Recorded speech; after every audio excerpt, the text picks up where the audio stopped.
The moon of Draven IV was quiet that night. The human outpost lay in shadows, lit only by the twin stars on the horizon.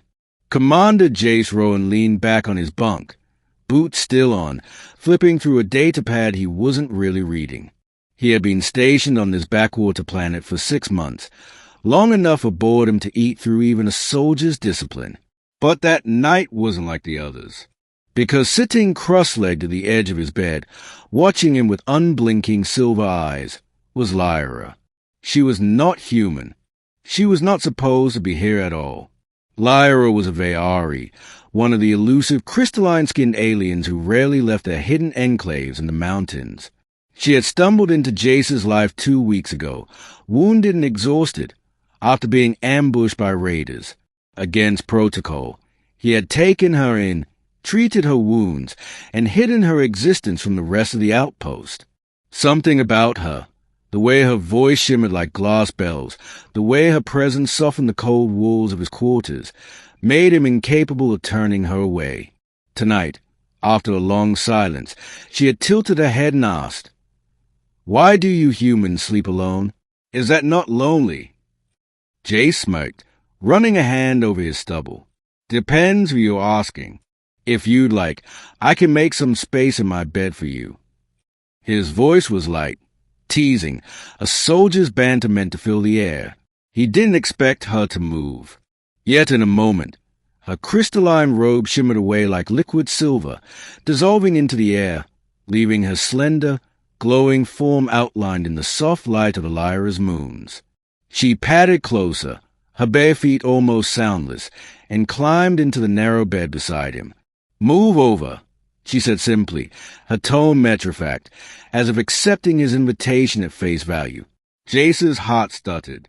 The beginning, the stranger in the mountains.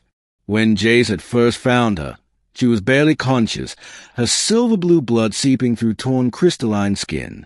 The raiders had nearly killed her before scattering into the wastes. He had carried her back to base under the cover of night, every step weighed by the fear of being caught harboring an alien. In the days that followed, she barely spoke. He changed her bandages, brought her water, and coaxed her to eat. Slowly, her luminous strength returned, and so did her curiosity. Lyra asked endless questions about humans, their strange habit of eating cooked food, their clumsy jokes, their endless hunger for stars beyond their reach. She was fascinated by Jace most of all, his scars, his stubbornness, his laughter. He tried not to notice how her eyes lingered on him longer than curiosity demanded. He tried not to notice how, when she laughed, something warm and unfamiliar stirred in his chest. The middle, a bond that shouldn't exist. Weeks passed. She remained hidden, slipping into his quarters each night, sleeping lightly on the floor while he lay awake on the bed, listening to her even breaths. The bond between them grew, dangerous and undeniable. One night, when the generators failed and the base plunged into silence, she told him the truth. She was no ordinary Ve'ari exile. She was the daughter of their High Seer, hunted by rivals who wanted her throne. If the humans discovered her, they would either turn her into a political pawn or hand her to the raiders for favor. "You risk death keeping me here," she whispered. Jace shrugged, forcing a crooked grin. "Guess I've always had bad instincts." But inside, he knew he was already too far gone. She wasn't just a secret. She was a choice he couldn't unmake.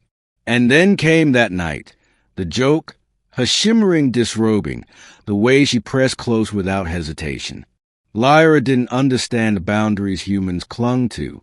Her people didn't cloak affection in banter or hide desire behind teasing. To her, an invitation was sacred, a promise. The turning point, when the world found out. Morning brought no peace. An alarm blared through the base. Jace leapt up, weapon in hand, as soldiers rushed to the gates.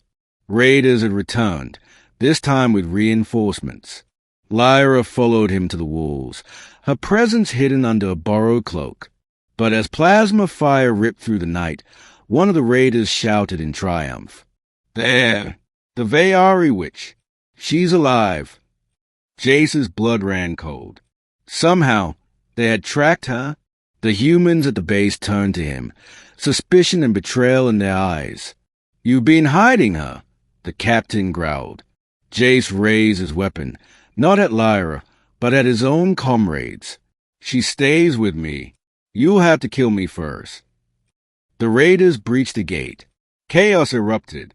In the confusion, Lyra shed her cloak and raised her hands.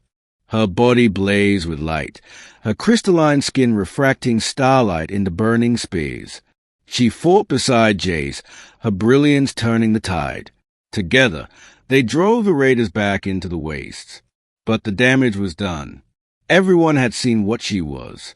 There was no hiding anymore. The ending, choosing love, the humans debated handing her over. The Veari sent envoys demanding her return. But Lyra refused them both.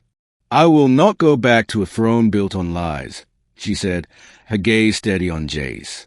"And I will not be caged as a bargaining chip." Jace stood beside her, hands clenched. "Then stay with me. Whatever comes, we face it together." The base commander ordered his arrest for treason. But before the cuffs could close, Lyra stepped forward. Her glow flared so bright it forced everyone to shield their eyes. "Your laws cannot bind me," she declared. "I am Veari. My choice is my own." And with that, she reached for Jace's hand. He took it, without hesitation. They fled the outpost that night, vanishing into the mountains. Legends say the human and the alien girl built a hidden life among the stars, their love defying both empires. Some whisper they became the bridge between species, uniting two peoples who have been enemies for centuries. Others say they were hunted forever. But Jace never forgot that night on his bunk, when he had teased about space in his bed, and she had taken him seriously. Because that moment was the spark that lit everything after.